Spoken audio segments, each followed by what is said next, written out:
आज हम जानेंगे 3 ऐसे सूत्र के बारे में जो आपको अपने जीवन में डिफिकल्ट लोगों से या टॉक्सिक लोगों से डील करने में मदद करेंगे।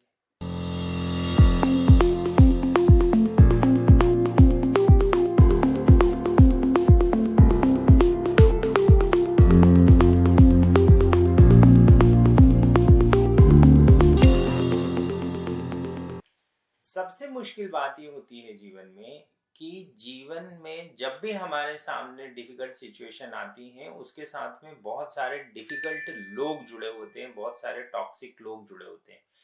यदि आपकी लाइफ में कोई बड़ी समस्या आए और आपके पास सारे अच्छे लोग मौजूद हों तो उन समस्याओं को डील करना बहुत आसान होता है। बट समस्या यदि ऐसी हो जिसमें लोग भी डिफिकल्ट फंस जाएं आपके आसपास और समस्या भी बड़ी हो तो वो आपके लिए बहुत घातक सिद्ध हो जाती है। अक्सर हमारे जीवन की डिफिकल्टी कुछ ऐसे टॉक्सिक लोगों से जुड़ी हुई होती है जिनकी वजह से हम जीवन में बहुत सारी प्रॉब्लम्स को फेस करते हैं या बहुत सारी ग्रोथ हमारी रुक जाती है। तो आज हम ये जानने की कोशिश करते हैं कि अगर ऐसा हो कि हमारे आसपास बहुत सारे टॉक्सिक लोग हमारे पर्सनल लाइफ में या प्रोफेशनल लाइफ में हो तो हमको उनसे डील कैसे करना चाहिए। पहला सूत्र, and this is going to be a life changing sutra for you, so please listen it in depth and try to understand it. सबसे महत्वपूर्ण बात आपको ये ध्यान रखनी पड़ेगी कि लोग अच्छे या बुरे परमानेंटली नहीं होते। लोग परिस्थितिवश अच्छे या बुरे होते हैं। हम में से हर व्यक्ति अच्छा भी है और बुरा भी है। तो हमको हमारे आसपास एक एनवायरनमेंट क्रिएट करना होता है जिससे हम ज्यादातर अच्छे लोगों को अट्रैक्ट कर सकें, और वो होता है एनवायरनमेंट ऑफ लव, कंपैशन और एम्पैथी। प्रेम का एक वातावरण अपने आसपास डेवलप कीजिए। तो आप यदि प्रेममयी हैं और यदि कोई टॉक्सिक इवन एनिमल भी है, कोई बहुत गुस्सेल डॉग है या कोई बहुत गुस्सेल एनिमल है, तो भी वो प्रेम की भाषाएं समझता है। तो पहली आपकी अप्रोच होनी चाहिए, और ये स्टेप बाय स्टेप यूज करने वाली सूत्र हैं या स्टेप बाय स्टेप यूज करने वाली अप्रोचेस हैं। इनको आप थर्ड को पहले या सेकंड को पहले मत लगाइएगा। पहला अप्रोच आपका हमेशा प्रेममयी होना चाहिए किसी से भी डील करने का।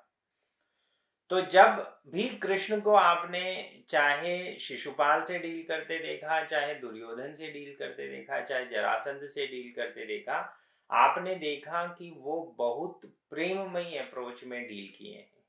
समझाने की, समझने की और गहराई में एक लव क्लियर इंडिकेटेड है उनकी पूरी अप्रोच में।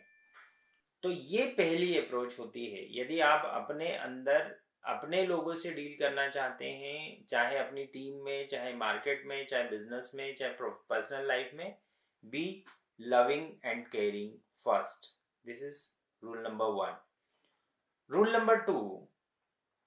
नंबर टू है जो ये बताता है कि यदि आप उससे प्रेममय ढंग से वो व्यक्ति नहीं सुधर रहा है, आपने सुधारने की बहुत कोशिश कर ली, तो फिर आपको ये समझ में आना चाहिए कि वो कहीं ना कहीं उसकी साइकोलॉजी की वजह से, उसकी फिजियोलॉजी की वजह से या उसके फाइनेंसेस की वजह से, उसके सेल्फ इंटरेस्ट की वजह से कुछ अजीब सा हो गया है या वो सुधरना ही नहीं चाहता। जैसे फिर एक एग्जांपल अपन कृष्ण की लाइफ से लें कि कृष्ण ने अपनी तरफ से जरासंध को या कंस को या शिशुपाल को बहुत मौके दिए कि सुधर जाओ सुधर जाओ सुधर जाओ, और जब वो नहीं सुधर पाए तब कृष्ण के समझ में ये आया कि अब इस पे सिर्फ दया ही की जा सकती है और कुछ नहीं किया जा सकता। तो दूसरा सूत्र होता है दया।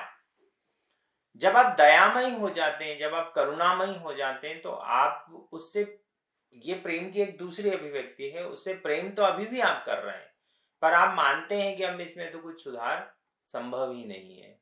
जैसे कोई व्यक्ति फिजिकली बहुत बीमार हो जाए, टर्मिनल इलनेस से आपके परिवार में वो व्यक्ति बीमार है, तो आप उसको प्रेम से पहले उसके लिए जो संभव है वो करने की कोशिश करेंगे। फिर आपको पता है कि अब ये सुधार की गुंजाइश नहीं है इसमें, तो आप उस पर दया करते हैं, उससे चिढ़ते नहीं है, उससे फ्रस्ट्रेट नहीं होते हैं। तो आप ये ध्यान रखें कि यही स्थिति साइकोलॉजिकल इलनेस में, साइकोलॉजिकल सिचुएशन में या हैबिचुअल बिहेवियर में भी होती है। लोगों को दया की दरकार है। इसलिए दूसरा सूत्र दया है। तो पहला सूत्र प्रेम, दूसरा सूत्र दया है। आप लोगों की जीवन में मुझे ये बताइएगा कमेंट करके कि कब ऐसा हुआ जब आपने प्रेम और दया दोनों दिखाई और उसके बाद भी लोग सुधरे नहीं। तो फिर आप तीसरा सूत्र प्रयोग कीजिएगा। और तीसरा सूत्र है दूरी। आपको जितनी जल्दी हो सके, यदि आप प्रेम और दया आपकी हार रही है, तो फिर ऐसे लोगों से दूरी बना लेना ही आपके लिए आध्यात्मिक रूप से, मानसिक रूप से, शारीरिक रूप से और आर्थिक रूप से सजेस्टेबल है। You have to be distant from them, क्योंकि उनकी वो परिस्थिति पैदा हो गई है कि अब उनको प्रेम और दया काम नहीं कर रही है। आप उस परिस्थिति में नहीं है कि उससे ज्यादा टॉर्चर आप सहन कर सके। तो आपके लिए स्मार्ट मूव होता है डिस्टेंस। अब मान लीजिए आप एक किसी टॉक्सिक बॉस के साथ हैं, आपने अपना 100% दिया in terms of compassion and loyalty and integrity in the company. आपको समझ में आया he is not going to change. आपने थोड़ा सा अपने आप को चेंज किया कि चलो ठीक है, he is suffering from this kind of psychological challenges, so I should change my self that way. वो आपने ट्राई कर लिया, अभी भी आप नहीं चेंज हो रहा है, तो be in the better company. आप अपने आप को दूरी बना ले। ऐसे समय में एक प्रश्न बार बार ये उठता है कि यदि ऐसा रिश्ता मेरा क्लोजेस्ट रिलेशनशिप में हो, या ऐसा रिश्ता हो जिससे मैं दूरी ही नहीं बना सकता, जैसे पिता और पुत्र का रिश्ता, पति पत्नी का रिश्ता, माँ बेटे का रिश्ता, भाई भाई का रिश्ता, तो उनमें क्या किया जा सकता है? उनमें आप फिजिकल दूरी नहीं बना सकते क्योंकि आप साथ रहते हैं, बट आप मानसिक दूरी बना सकते हैं। You can be mentally detached with them. और आपको ये पता होना चाहिए कि जब आप मेंटली अलग हैं तो भी वो आपको कम परेशान कर पाएंगे। और धीरे धीरे धीरे धीरे जब आप मन आपका दूर हो जाता है, जब मानसिक रूप से आप दूर हो जाते हैं, तो प्रकृति ऐसी व्यवस्थाएं निर्मित कर देती है कि आप फिजिकली भी डिस्टेंट हो जाएंगे। और ये आपके लिए बहुत जरूरी है। आई होप ये तीनों रूल्स आपके काम आएंगे। Be compassionate and loving and caring first. Be clear that they are suffering from a certain kind of psychological illness and therefore they need your pity. उनको आपकी दया की जरूरत है। इसलिए दूसरा सूत्र है आप दयामय रहें, करुणामय रहें। और तीसरा सूत्र है यदि ये दोनों चीजें काम न करें तो दूरी बना लें। हमने दो अलग अलग चैनल डिजाइन करे हैं प्रोफेशनल और पर्सनल लाइफ के लिए। प्रोफेशनल लाइफ के लिए हमारा डेडिकेटेड चैनल है विकास सिंह बिजनेस कोच। यदि आप प्रोफेशनल लाइफ में, फाइनेंशियल लाइफ में या एंटरप्रेन्योर लाइफ में अपने ग्रो करना चाहते हैं तो इस चैनल को सब्सक्राइब करें।